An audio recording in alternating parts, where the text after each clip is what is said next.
আজ আমরা এমন একটা বই নিয়ে আলোচনা করব যা আমাদের পড়াশোনা, চাকরি আর সাফল্য নিয়ে আমাদের সব ধারণাকে একেবারে নাড়িয়ে দেয়।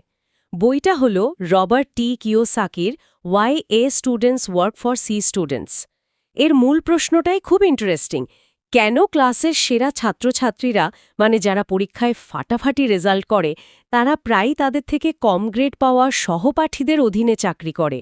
আজকের আলোচনায় আমরা এই বইয়ের ভেতরের ভাবনাগুলো বোঝার চেষ্টা করব। ঠিক তাই। আর এই আলোচনাটা কিন্তু শুধু ছাত্রছাত্রীদের জন্য না, এটা আসলে আমাদের সবার জন্য। কারণ এটা আমাদের শেখানো সফলতার যে ফর্মুলা সেটাকেই চ্যালেঞ্জ করে। কিওসাকির দৃষ্টিকোণ থেকে ভালো ডিগ্রি আর ভালো চাকরি, এই চক্রের বাইরেও যে একটা জগৎ আছে সেটাই তিনি দেখাতে চেয়েছেন। আলোচনাটা মূলত এই নিয়ে যে পুঁথিগত বিদ্যার বাইরে কোনো দক্ষতা আর কোনো মানসিকতা আমাদের জীবনের গতিপথ পুরোপুরি বদলে দিতে পারে। তাহলে চলুন শুরু করা যাক। বইটার সবচেয়ে আকর্ষণীয় আর সম্ভবত সবচেয়ে বিতর্কিত ধারণাটা হলো ছাত্রছাত্রীদেরকে এ, বি এবং সি এই তিনটে ভাগে ভাগ করা। হ্যাঁ, এই ভাগটা কিওসাকির মতে এ ছাত্ররা পড়াশোনায় সেরা, তাদের লক্ষ্য হল ভালো গ্রেড পেয়ে একটা নিরাপদ চাকরি জোগাড় করা। বি ছাত্ররা হয়তো ম্যানেজার বা বড় পদে কাজ করে, কিন্তু আসল চমকটা হল সি ছাত্রদের নিয়ে। এরা হয়তো পড়াশোনায় পিছিয়ে ছিল, কিন্তু তারাই নাকি ঝুঁকি নিতে ভালোবাসে, গতানুগতিক পথের বাইরে চিন্তা করে এবং শেষ পর্যন্ত নিজেদের ব্যবসা তৈরি করে। আর মজার ব্যাপার হল এই সি ছাত্ররাই একসময় এমপ্লয়ার হয়ে ওঠে, আর তাদের অধীনে চাকরি করে সেই এ ছাত্ররা।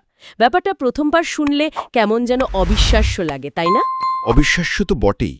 তবে এর মানে কিন্তু এই নয় যে পড়াশোনায় খারাপ করলেই কেউ সফল উদ্যোক্তা হয়ে যাবে। কিওসাকি এখানে মূলত একটা মানসিকতার পার্থক্য তুলে ধরেছেন। আমাদের শিক্ষা ব্যবস্থাটা এমনভাবে তৈরি যেটা ভালো কর্মচারী বা এমপ্লয়ি তৈরি করার জন্য করা আর ভুল না করা, এগুলোতেই সবচেয়ে বেশি নম্বর পাওয়া যায়। এই ছাত্ররা এই সিস্টেমে দারুণভাবে সফল হয়, কারণ তারা জানে সিস্টেমটা ঠিক কী চায়। তার তারা সিস্টেমের নিয়মগুলো খুব ভালোভাবে খেলতে পারে। ঠিক তাই। অন্যদিকে সি ছাত্ররা প্রায়শই এই সিস্টেমের সাথে ঠিক খাপ খাওয়াতে পারে না। তারা হয়তো প্রশ্ন করে, নিয়ম ভাঙতে চায় বা ওই গতানুগতিক পদ্ধতিতে শিখতে পারে না। ফলে প্রাতিষ্ঠানিক ব্যর্থতার সাথে তাদের একটা পরিচয় হয়ে যায়। আর এটাই তাদের একটা অদ্ভুত শক্তি দেয়। বাস্তব জীবনে যখন তারা কোনো ব্যবসায় নামে, তখন ঝুঁকি নিতে বা ব্যর্থ হতে তাদের ভয়টা এই ছাত্রদের চেয়ে অনেক কম থাকে। তারা হয়তো একটা ব্যবসা শুরু করে 10 বার হোঁচট খাবে, কিন্তু 11 বারের বার সফল হতে পারে। অন্যদিকে এই ছাত্ররা, যাদের পরিচয়টাই সাফল্যের ওপর ভিত্তি করে তৈরি, তারা হয়তো প্রথম ব্যর্থতাতেই ভীষণভাবে ডিমোটিভেটেড হয়ে পড়বে। কিন্তু এখানে একটা প্রশ্ন আসে, সমাজের স্থিতিশীলতার জন্য তো ভালো কর্মচারী, দক্ষ ডাক্তার, ইঞ্জিনিয়ার বা আইনজীবীরও প্রয়োজন আছে, তাই না? সবাই যদি ঝুঁকি নিয়ে উদ্যোক্তা হতে চায়, তাহলে তো সিস্টেমটাই ভেঙে পড়বে। কিওসাকি কি এই বিষয়টা একটু এড়িয়ে যাচ্ছেন? খুব ভালো একটা প্রশ্ন। দেখুন, কিওসাকি আসলে বলছেন না যে সবাইকে চাকরি ছেড়ে উদ্যোক্তা হতে হবে। তার মূল বার্তাটা হল, আপনি চাকরি করুন বা ব্যবসা, আপনাকে অর্থের খেলাটা বুঝতে হবে। একজন ছাত্র ডাক্তার হয়ে মাসে অনেক টাকা আয় করতে পারেন, কিন্তু তিনি যদি আর্থিক জ্ঞানের অভাবে সেই টাকা ভুল জায়গায় বিনিয়োগ করেন বা ধরুন অপ্রয়োজনীয় জিনিস কিনে শেষ করে দেন, তাহলে দিন শেষে তার আর্থিক অবস্থা একজন সাধারণ ব্যবসায়ীর চেয়েও খারাপ হতে পারে। আচ্ছা, মূল বিষয়টা পদ বা পেশা নয়, মূল বিষয়টা হলো আর্থিক বুদ্ধিমত্তা বা ফিনান্সিয়াল আইকিউ। কারণটা কি তাহলে শুধু ব্যর্থতার ভয়ে, নাকি অন্য কিছু?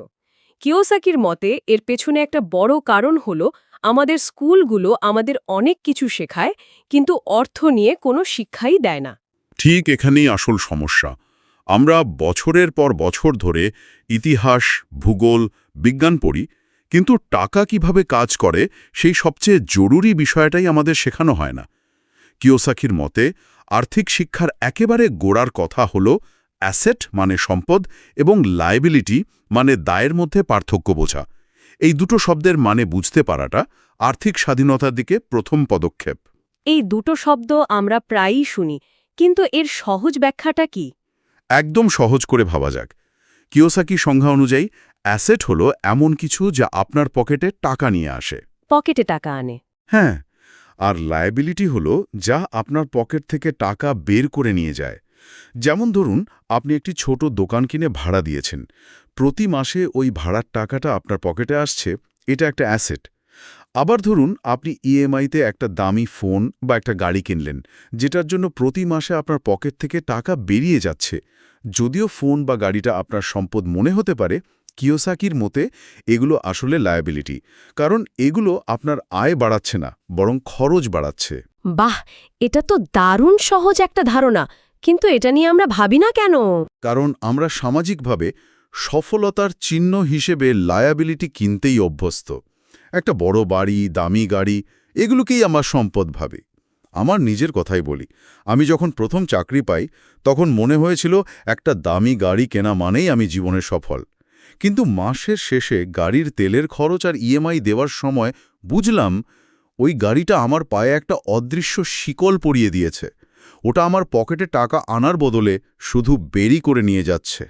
সেদিন আমি প্রথম অ্যাসেট আর লায়াবিলিটির পার্থক্যটা হাড়ে হাড়ে টের পেয়েছিলাম। ওহ, কিওসাকি বলেন, ধনীরা অ্যাসেট কেনে আর মধ্যবিত্তরা লায়াবিলিটি কিনে সেটাকে অ্যাসেট বলে ভাবে। তার মানে একজন ছাত্র ভালো চাকরি করে হয়তো অনেক টাকা বেতন পায়, কিন্তু সে যদি শুধু লায়াবিলিটিই কিনতে থাকে, যেমন বড় বাড়ি, দামি গাড়ি, লেটেস্ট গ্যাজেট, তাহলে মাস শেষে তার হাতে কিছুই থাকে না। সে একটা সুন্দর খাঁচায় বন্দী হয়ে যায়, যেটাকে বলা হয় র্যাট রেস। একদম ঠিক ধরেছেন। উচ্চ আয় কিন্তু আর্থিক স্বাধীনতা নয়। আর্থিক স্বাধীনতা তখনই আসে যখন আপনার অ্যাসেট থেকে আসা আয় আপনার মোট খরচের চেয়ে বেশি হয়ে যায়। তখন আপনার আর চাকরির উপর নির্ভর করতে হয় না। আপনি কাজ করেন কারণ আপনি কাজ করতে ভালোবাসেন, বাধ্য হয়ে নয়। এই ধারণাটা সত্যিই চিন্তার মোড় ঘুরিয়ে দেয়। আর এটা আমাকে ব্যর্থতা প্রসঙ্গে ফিরিয়ে নিয়ে যাচ্ছে। যদি অ্যাসেট তৈরি করতে হয়, যেমন একটা ব্যবসা শুরু করা বা কোথাও বিনিয়োগ করা, সেখানে তো ঝুঁকি থাকবেই। আর ঝুঁকি মানেই ব্যর্থ হওয়ার সম্ভাবনা। আমার মনে হয় ছাত্ররা এখানেই সবচেয়ে বেশি ভয় পায়। অবশ্যই। ভাবুন একবার, যে ছাত্রটা জীবনে কখনো ক্লাসে দ্বিতীয় হয়নি, তাকে যদি বলা হয় এমন একটা কিছু করতে যেখানে সফল হওয়ার সম্ভাবনা মাত্র 10%, সে কি সেটা সহজে করতে চাইবে? না, চাইবে না। আমাদের শিক্ষা ব্যবস্থা আমাদের মাথায় ঢুকিয়ে দেয় যে ভুল করা বা ফেল করা একটা লজ্জার বিষয়। পরীক্ষায় কম নম্বর পাওয়া মানেই যেন জীবনের সব শেষ। কিন্তু বাস্তব জগৎ, বিশেষ করে ব্যবসা বা বিনিয়োগের দুনিয়া, সম্পূর্ণ ভিন্ন নিয়মে চলে। কিভাবে আলাদা? এখানে ব্যর্থতা হলো শেখার প্রক্রিয়ার একটা স্বাভাবিক এবং জরুরি অংশ। আসলে ব্যবসা বা বিনিয়োগের দুনিয়ায় ভুল করা বা ধাক্কা খাওয়াটা খুবই স্বাভাবিক। এটা শেখারই একটা অংশ। আপনি হোঁচট খাবেন, আবার উঠে দাঁড়াবেন, এটাই নিয়ম। কোনো সফল উদ্যোক্তা বা বিনিয়োগকারী খুঁজে পাওয়া যাবে না যিনি জীবনে কখনো বড় ভুল করেননি বা আর্থিক লোকসানের শিকার হননি। ব্যর্থতা তাদের কাছে শেষ কথা নয়, বরং এটা হলো মূল্যবান ডেটা। কি কাজ করে আর কি করে না সেটা শেখার ডেটা। কিন্তু এই ভয়টা কাটানো তো খুব কঠিন, বিশেষ করে যদি কেউ 20 বছর ধরে একটা নির্দিষ্ট পরিবেশে বড় হয়, যেখানে ভুল করাকে নিরুৎসাহিত করা হয়। এই মানসিকতার পরিবর্তন কিভাবে সম্ভব? এটা একদিনে হয় না। এর জন্য মানসিকতার একটা বড় পরিবর্তন দরকার। কিওসাকি বলেন, ছোট ছোট পদক্ষেপ নিয়ে শুরু করতে হবে। হয়তো প্রথমে খুব অল্প টাকা দিয়ে শেয়ার বাজারে বিনিয়োগ করা বা কোনো ছোটখাটো সাইড বিজনেস শুরু করা। মূল উদ্দেশ্য হল ব্যর্থতার সাথে নিজেকে পরিচিত করানো।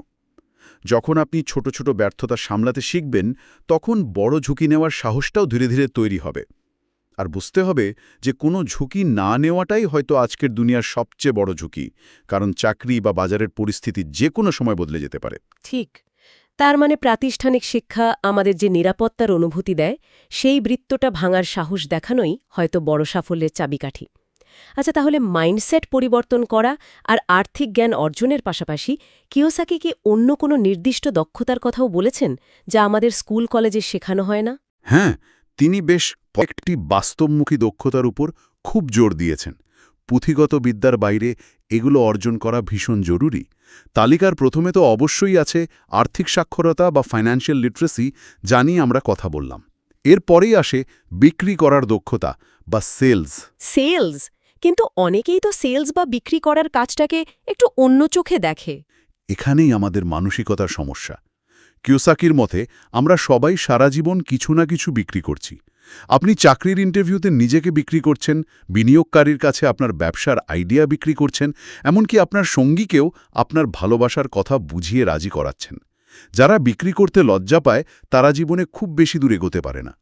সফল উদ্যোক্তারা সবাই অসাধারণ সেলসম্যান। এর পাশাপাশি তিনি নেতৃত্ব বা লিডারশিপ এবং মানুষের সাথে মেশার দক্ষতা বা কমিউনিকেশন এর উপরও জোর দেন। আর এই সবগুলো দক্ষতা তো একে অপরের সাথে জড়িত, তাই না? এটা একদম।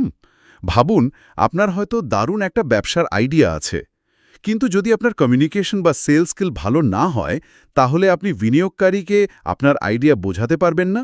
অথবা আপনার পণ্য গ্রাহকের কাছে পৌঁছে দিতে পারবেন না। ঠিক।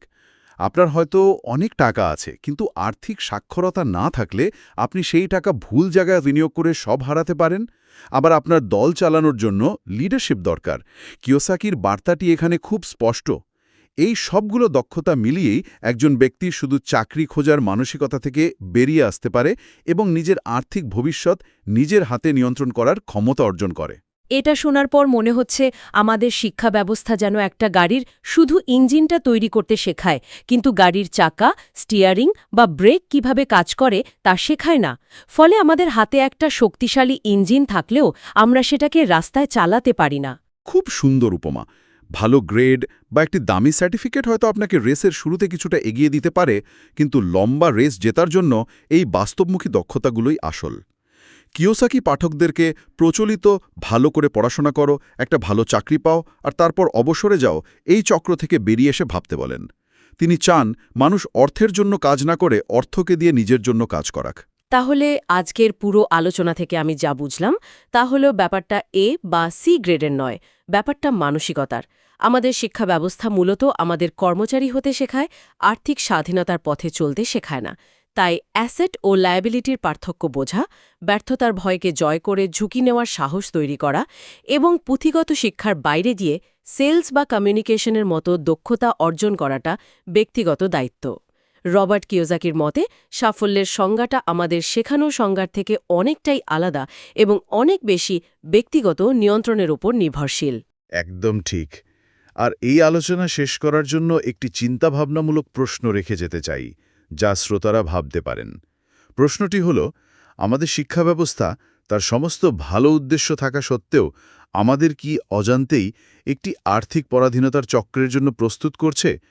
আর যদি তাই হয়, তাহলে প্রাতিষ্ঠানিক শিক্ষার পাশাপাশি একজন ব্যক্তি নিজের আর্থিক জ্ঞান এবং মানসিকতা গড়ে তোলার জন্য আজ থেকেই কোন প্রথম পদক্ষেপটা নিতে পারে, যা তাকে সত্যিকারের স্বাধীনতার পথে নিয়ে যাবে? এই প্রশ্নটি হয়তো আমাদের সবাইকে নিজেদের আর্থিক ভবিষ্যৎ নিয়ে নতুন করে ভাবতে সাহায্য করবে।